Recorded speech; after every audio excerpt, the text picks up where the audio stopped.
जी हाँ दोस्तों, राहुल गांधी के तूफान से बैकफुट पर आई भारतीय जनता पार्टी ने आखिर समय से पहले बिहार में क्यों कर दिया सीट बंटवारा?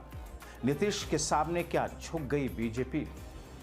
बहुत स्वागत है आप सभी का। आप देख रहे हैं द राजनीति का विशेष सेगमेंट खबर और विश्लेषण। मैं हूं जब्बार खान। क्या वाकई राहुल गांधी के इस जन आंदोलन के सामने बीजेपी बैकफुट पर है? चुनाव के काफी पहले भारतीय जनता पार्टी ने सीट शेयरिंग का फॉर्मूला क्यों फाइनल कर दिया? आखिर कौन सा डर है उसे? विस्तार से आपको बताते हैं दोस्तों, अंत तक मेरे साथ में जरूर बने रहें। दोस्तों, बिहार में एनडीए गठबंधन की सीट शेयरिंग को लेकर के तस्वीरें पूर्ण रूप से लगभग साफ हो चुकी है। मुख्यमंत्री नीतीश कुमार के दिल्ली दौरे के बाद विधानसभा चुनाव में सभी 243 सीटों को लेकर गठबंधन दलों के बीच में अंतिम सहमति बन गई। और दोस्तों, सूत्रों के मुताबिक जो मेरे सूत्र बता रहे हैं उसमें जनता दल यूनाइटेड यानी कि जेडीयू को सबसे ज्यादा सीटें देने पर भारतीय जनता पार्टी को मजबूर होना पड़ा है। यानी कि बीजेपी इस बार जेडीयू को बड़ा भाई बना करके पेश कर रही है। जेडीयू को 102 सीटें और भारतीय जनता पार्टी 101 सीटें इन पर चुनाव लड़ेगी। चिराग पासवान जो लगातार ये कहते आ रहे थे कि साहब उनकी पार्टी इस बार किस तौर पर चुनाव लड़ेगी, उसका एक संकेत था कि साहब हमें सीटें ज्यादा चाहिए।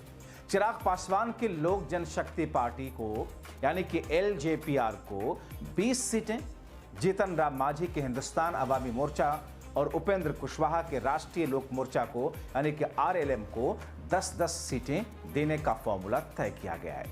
दोस्तों, हालांकि सीट बंटवारे की आधिकारिक घोषणा को लेकर के अभी सभी पार्टियां एनडीए का इंतजार कर रही हैं, मगर सीट शेयरिंग का फॉर्मूला तय कर लिया गया। ये संभावना है कि जल्द ही एक प्रेस कॉन्फ्रेंस करके 1-2 दिन में इसका ऐलान होगा। लेकिन दोस्तों, कौन सी पार्टी किन सीटों पर चुनाव लड़ेगी इसको लेकर अभी भी मंथन चल रहा है। अभी सिर्फ सीट फॉर्मूला तय हुआ है। इस दौरान जेडीयू और बीजेपी में 1-2 सीटों का ही महज अंतर है। द राजनीति पर मैंने आपको 2 महीने पहले ये बताया था कि इस बार भी बीजेपी जेडीयू से कम सीटों पर चुनाव लड़ेगी। अब तक जो जानकारी सामने आई है उसे इस पर भी मुहर लग रही है।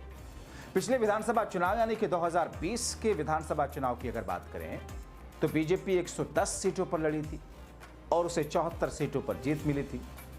जेडीयू 115 सीटों पर लड़ी थी, 43 सीटों पर जीत हासिल हुई थी।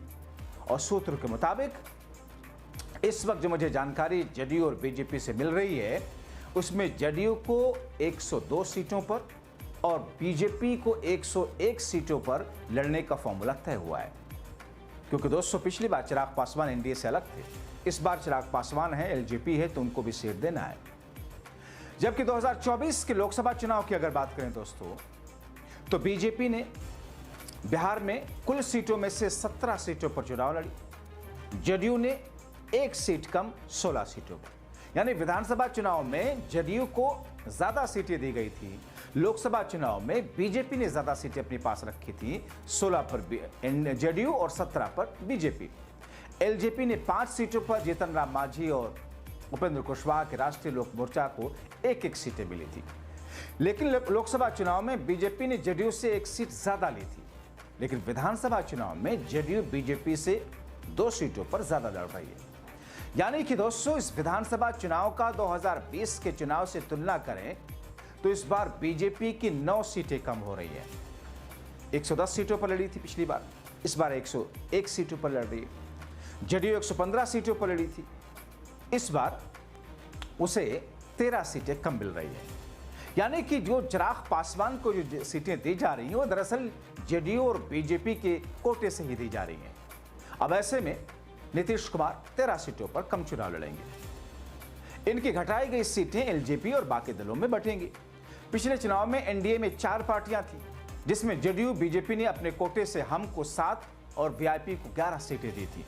इस बार गठबंधन में 5 पार्टियां हैं। अभी तक जो फॉर्मूला सामने आया है उसमें जेडीयू बीजेपी के अलावा 3 पार्टियों के खाते में 40 सीटें जाने की खबरें हैं।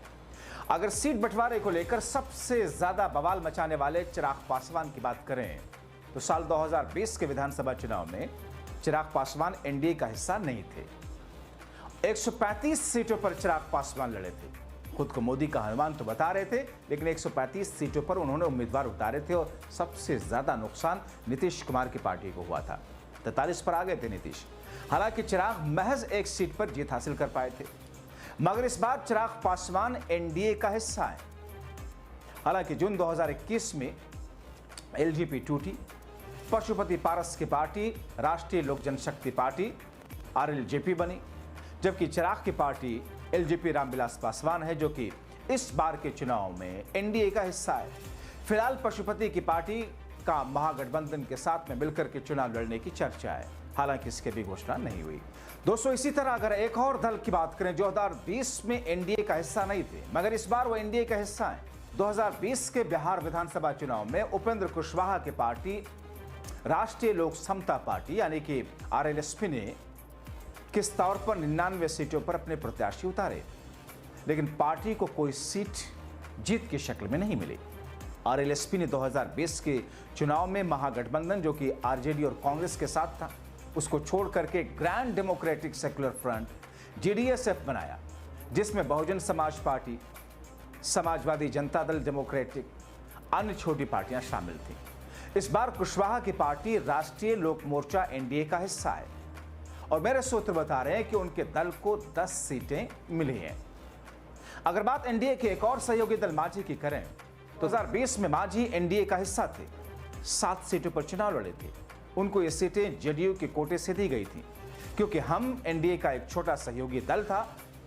जीतन राम मांझी के हमने उन 7 सीटों में से 4 सीटों पर जीत दर्ज की थी, जो कि मुख्य रूप से मांझी की मुसहर यानी कि महादलित समुदाय के पकड़ और गया, औरंगाबाद, नवादा, जहानाबाद, रोहतास जैसे क्षेत्रों में उनके प्रभाव के कारण था।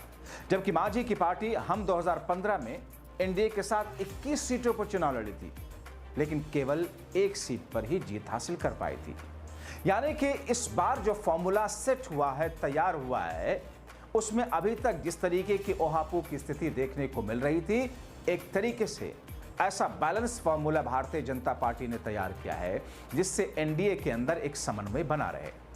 चूंकि कहा यह जा रहा था कि चिराग पासवान 40 सीटों से नीचे लड़ने को तैयार नहीं है, और खुद ऐसे ही जीतन राम मांझी भी कई बार इस तरीके की बात कर चुके थे। झारखंड का मुद्दा उठाकर, दिल्ली का मुद्दा, बिहार विधानसभा चुनाव का मुद्दा उठाकर वो कह रहे थे कि साहब उन दोनों जगहों पर ठीक है, हमारी कोई हैसियत नहीं, लेकिन बिहार में तो हमारी औकात है। तो ऐसी स्थिति में जबकि जीतन राम मांझी के खाते में 10 सीटें जाती हुई दिखाई दे रही हैं, पिछली बार 7 सीटें थी, 4 में उन्होंने जीत दर्ज की थी, मगर इस बार 115 सीटों के बजाय नीतीश कुमार को 102 सीटों पर चुनाव लड़ने के लिए सीट शेयरिंग का फॉर्मूला तय किया गया है। बीजेपी 101 सीटों पर लड़ रही है। अब ऐसी स्थिति में कहा यह जा रहा है कि सीट शेयरिंग का फॉर्मूला जो कि अभी आने वाले यानी कि सितंबर महीने के मिड मंथ में यह कहा जा रहा था कि सीट शेयरिंग का फॉर्मूला तय होगा, लेकिन वक्त से पहले ही सीट शेयरिंग का फॉर्मूला तय करके दरअसल भारतीय जनता पार्टी ने, चूंकि बात तो एनडीए की है, मगर सबसे बड़ा दल या मजबूत दल के तौर पर एनडीए बीजेपी, तो ऐसे में बीजेपी ही लगभग सब कुछ फाइनल करती है। तो ऐसी स्थिति में पहले से ही सीट शेयरिंग का फॉर्मूला एक तरीके से तय करके, हालांकि जिसका आधिकारिक घोषणा होना भी बाकी है, भारतीय जनता पार्टी अभी से बिहार विधानसभा के चुनाव में पार्टियों के स्तर पर पार्टियों को अपने अपने इलाकों में मेहनत करने के लिए या चुनावी समीकरण तैयार करने के लिए एक तरीके से एक ट्रैक दे दिया है। चूंकि एक तरफ जहां पर इंडिया गठबंधन का राहुल गांधी, तेजस्वी यादव और दूसरे विपक्षी दलों का मिलकर के जो ये पूरा का पूरा वोट अधिकार यात्रा है, इस यात्रा का प्रभाव अब कहीं ना कहीं दिखना शुरू हो रहा है। इस यात्रा में जिस तरीके से आम जनता जो कि पार्टी के वर्कर्स नहीं है, वो आकर के जिस तौर पर शामिल होते हुए दिख रहे हैं, वही एक चिंता बिहार में एनडीए के लिए, बीजेपी यूनिट और जेडीयू के लिए तो परेशानी का कारण है ही है। दिल्ली में बैठे हुए भारतीय जनता पार्टी के आला कमान के लिए भी माथे पर बल लाने वाला है। इसीलिए दोस्तों, भारतीय जनता पार्टी, कहा यह जा रहा राजनीतिक जानकारी मानकर चल रहे कि भारतीय जनता पार्टी ने वक्त से पहले ही इस फॉर्मूले को सेट करके दरअसल विधानसभा चुनाव की तैयारियों का बिगुल बजा दिया है। आप क्या कहेंगे? अपनी राय कमेंट बॉक्स में जरूर लिखें। अभी के लिए इतना ही, बहुत शुक्रिया।